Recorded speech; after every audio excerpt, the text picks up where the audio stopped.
En Libye, moins de 48 heures avant le jour J, une commission du Parlement chargée du suivi de la présidentielle a conclu à l'impossibilité de la tenir à la date prévue, ce vendredi 24 décembre donc, date pourtant fixée il y a plus d'un an. Ouda Ibrahim, bonsoir. Vous êtes journaliste à RFI. On s'y attendait évidemment à ce report au vu de la situation. Quelles sont les raisons officielles invoquées ? Ce n'est une surprise pour personne, ce report. C'était attendu, c'est prévu.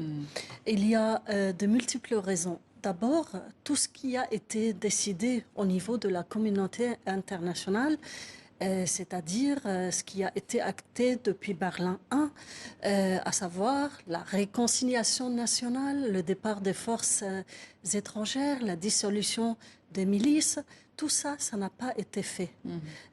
Si on ne fait pas une réconciliation nationale, comment on va pouvoir passer à des élections ?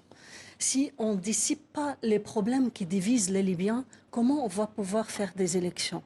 Il y a ces raisons-là, puis il y a les raisons pratiques, c'est-à-dire au niveau des législations, au niveau qui ont divisé encore une fois beaucoup les Libyens, et au niveau de l'organisation, parce que les Libyens n'avaient pas l'habitude de faire des élections. On va vers une présidentielle pour la première fois dans l'histoire de ces pays.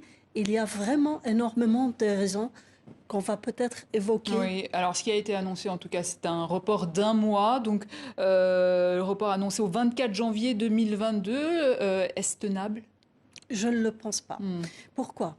Parce que ce report, il vient de la commission électorale. Pendant plusieurs semaines, la commission jetait la responsabilité au Parlement et le Parlement disait que ça revient aux commissions d'annoncer ce report. Maintenant, est-ce que le Parlement est prêt à aller dans ce sens, c'est-à-dire se servir de cette période d'un mois pour changer peut-être la loi électorale et rendre les choses vraiment possibles?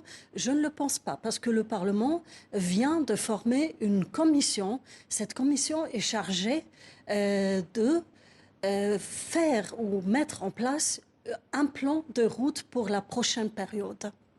Pourquoi ?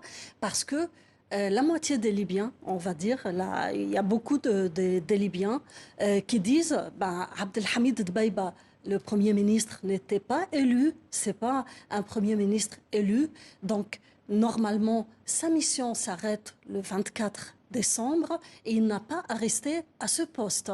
Donc le Parlement pense nommer un Premier ministre, pense nommer un nouveau Conseil présidentiel.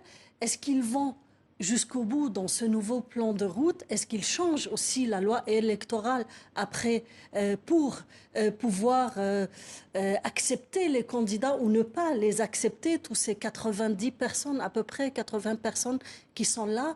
On ne sait pas. Autant de questions, on va voir cela dans les jours à venir. Et si au 24 janvier, toujours pas d'élection, quel est le risque ?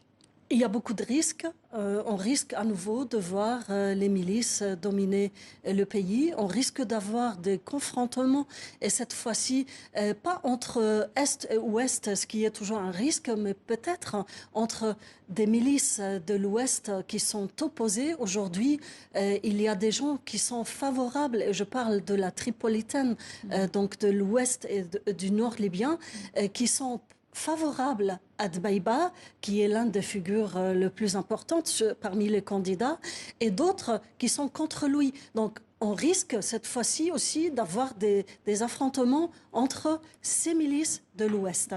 Ça peut mener très loin. Évidemment.